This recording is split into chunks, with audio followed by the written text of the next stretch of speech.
Hello and welcome to A Genteel Black Hole, the home of my bookish rambles. My name's Ali, and if you only read one book this year, you're never going to make your Goodreads goal.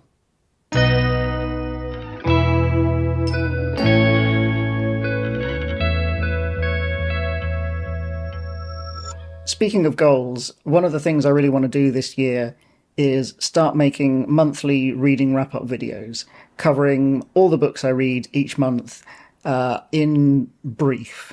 So what better place to start than August, the 8th month of the year?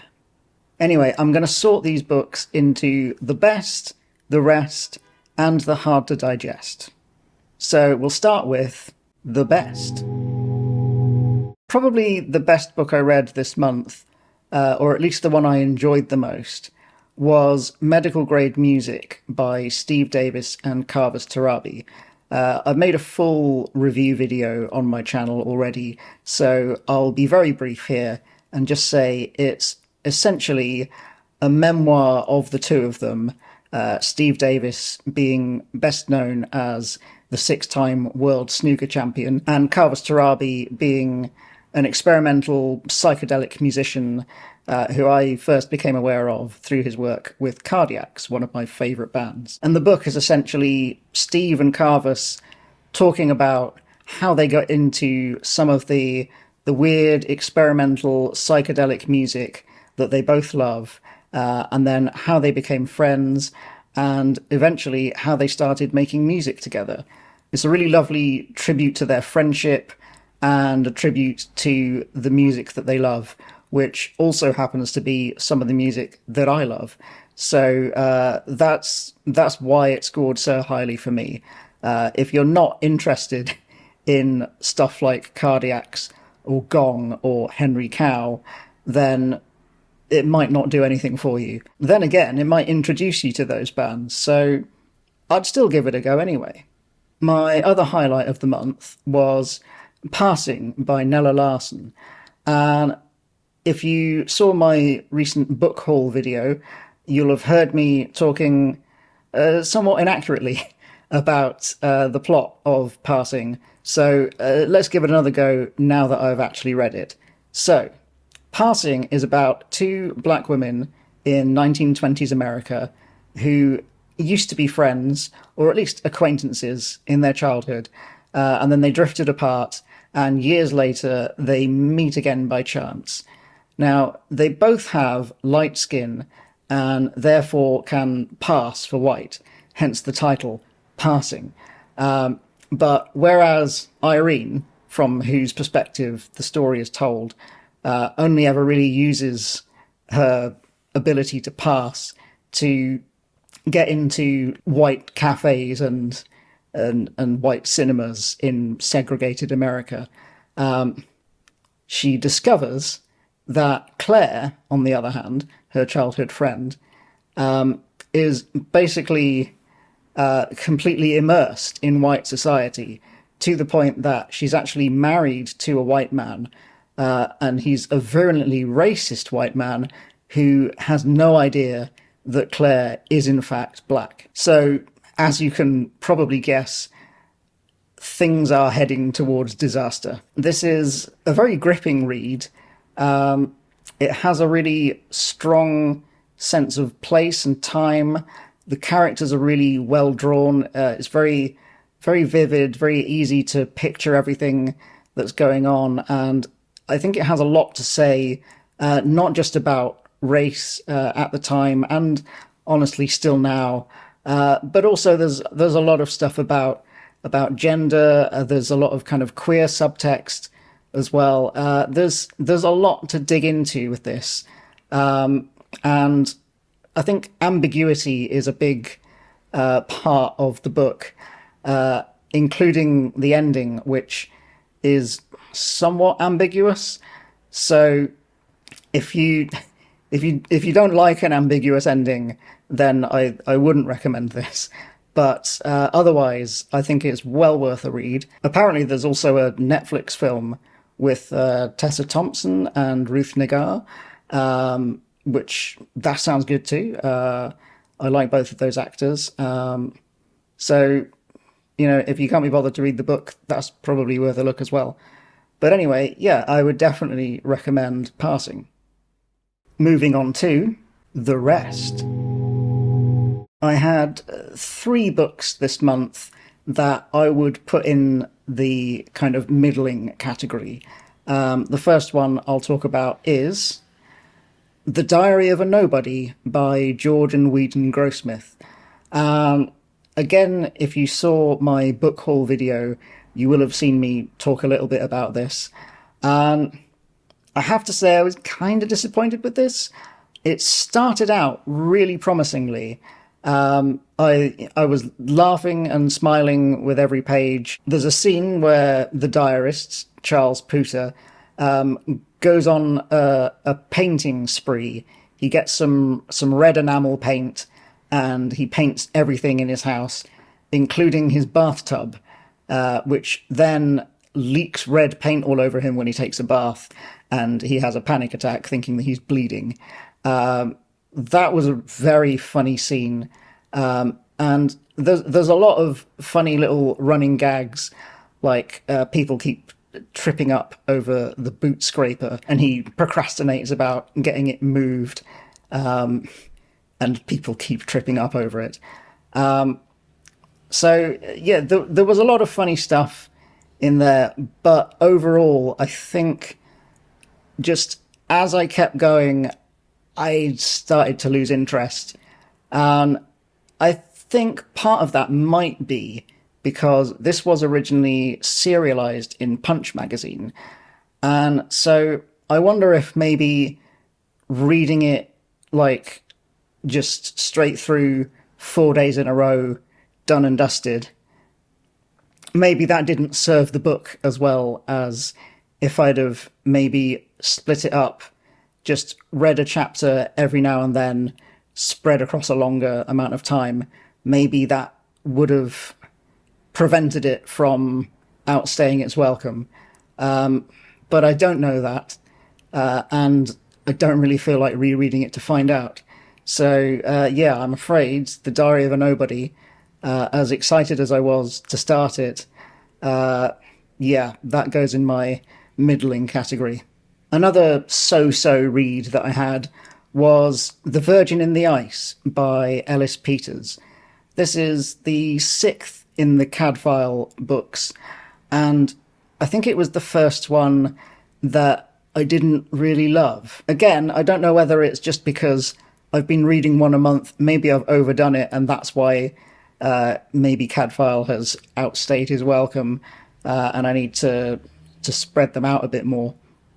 But I did find that this one, sometimes the plot kind of felt a bit like the wheels were spinning a bit.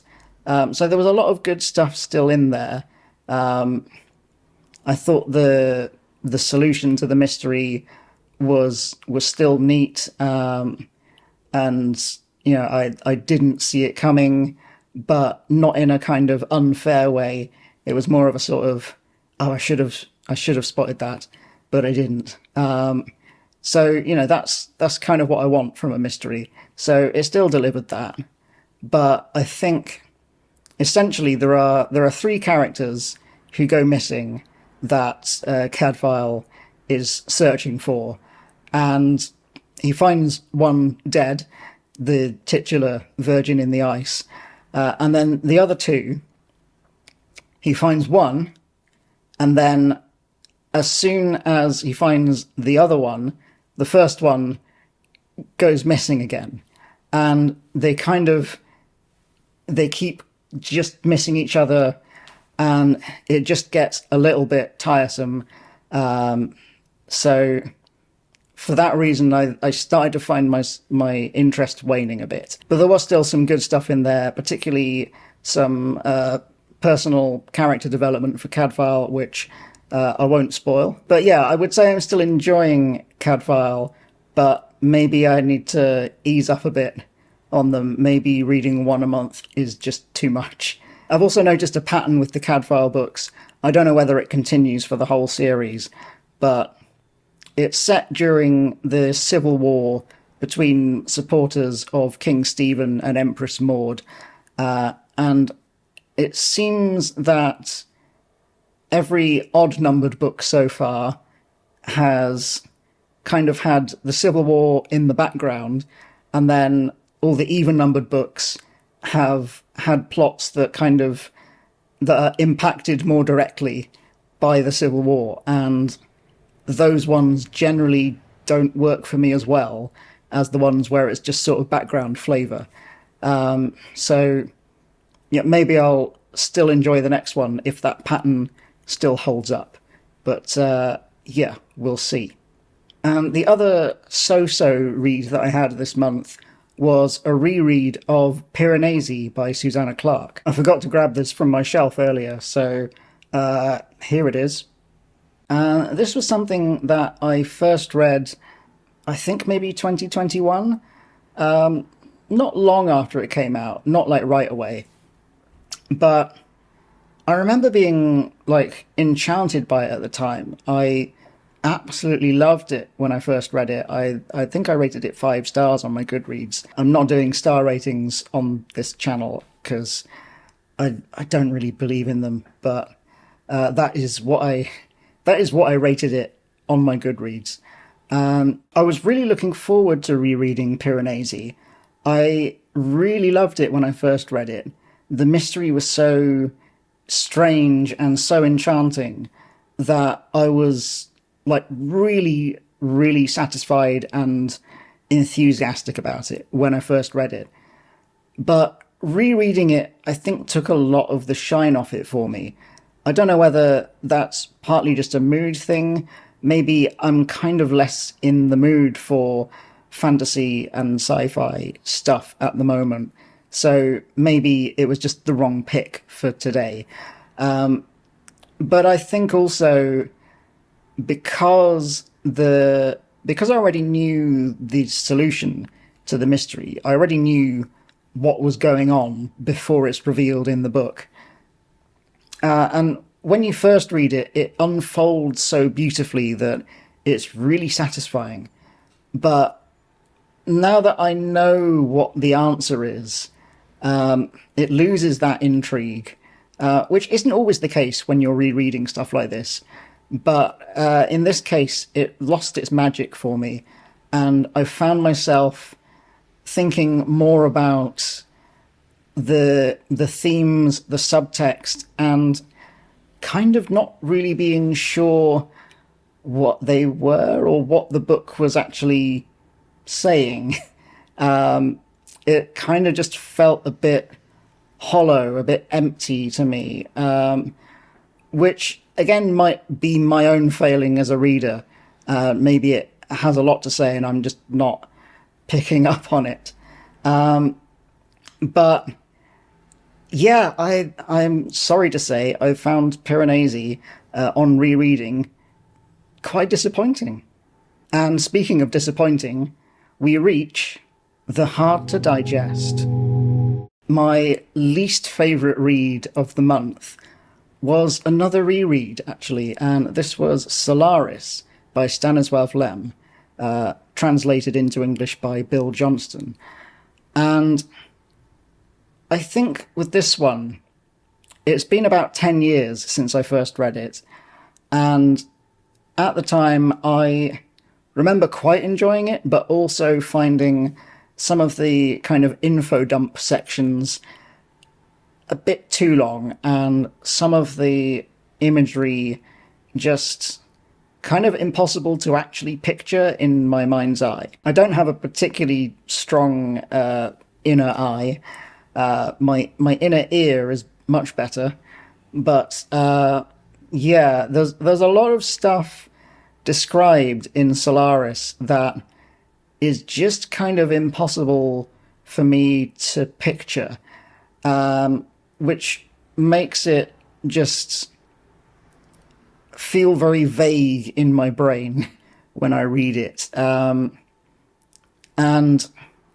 having previously found the info dump sections too much the first time round, it was even worse the second time round. I'd forgotten like just how incessant all of the info dump bits were, like there's full chapters where the main character goes to the library and you get like incessant pages of like reports of past expeditions to Solaris, and also like scientific papers where different scientists debate each other about the nature of the ocean on Solaris, like whether it's a sentient being or not, all of that sort of stuff, which it is vital to the plot, but it's delivered in such a dry and frankly dull way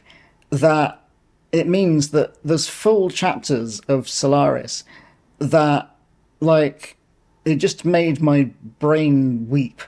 And again, maybe this is a case of the wrong book for the wrong reader, or the wrong reader for the wrong book. Maybe it's just my fault and I'm not in the right mood for sci-fi right now.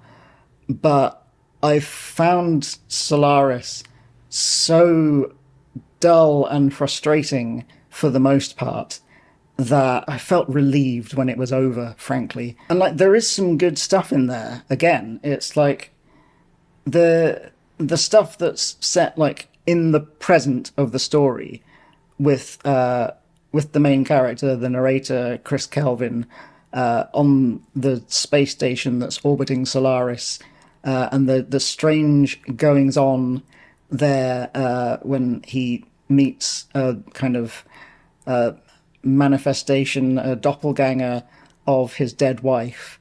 That's all really like intriguing, gripping, psychologically interesting. But then all of that is like just interrupted every other chapter by him going to the library to give you like pages of info dump, and it's just a really frustrating experience. So honestly, that book has given me a bit of a personality crisis almost. I'm wondering, do I not even like sci-fi anymore, or is it just this book? I don't know. And finally we come to The Still in Progress. I've got 2 books on the go at the moment, one audiobook and one ebook. The audiobook is 3 Shades of Blue by James Kaplan, which is a kind of triple biography of 3 jazz greats, Miles Davis, John Coltrane, and Bill Evans. And the narrative converges on the recording of the Miles Davis album Kind of Blue, which all 3 of them worked on. It's really interesting so far. I'm a big fan of the music that's being discussed in this book, especially John Coltrane. So it's really interesting to get some more kind of some more personal background about the 3 artists. I gather there's some stuff later in the book about Miles Davis that might make me look a bit less favourably on him as a person. But generally, this is a really interesting book so far. So I'll probably talk more about that on a future video. And I'm also about halfway through reading A Room with a View by E.M. Forster. And I've seen the film of this, which I really enjoyed, but I can't say I remember a lot about it. So I'm kind of rediscovering the story as I go. So far, I'm absolutely loving it. I think it's beautiful and enchanting, insightful, and the writing is really rich, and it has a lot to say about a lot of different things, but without feeling like it's meandering. I kind of feel unequal to the task of really talking about this one in any depth. It's like a truly great work of fiction. So I'll just leave it there and say I'm really enjoying it so far, and I will try and talk about it some more when I've finished it. So those were all my reads for the month of August. Let me know in the comments what you've been reading this month. What are your favourites, least favourites? And given what I've said about the books that I've read this month, what would you recommend for me? As I've said, I'm kind of having a a crisis with my taste at the moment, and feeling like I don't really like sci-fi anymore. But also I don't have like a thing that I'm getting really into to kind of make up for the fact that I don't feel like reading sci-fi. So yeah, maybe let me know in the comments what you would recommend to get me over this. I don't know if it's exactly a reading slump, but a reading crisis maybe. Yeah. Well, that's about it for me. I hope you're having a lovely day, and I will see you. Well, actually, I've got a video scheduled for Sunday, so I will see you then for the start of Shake Timber.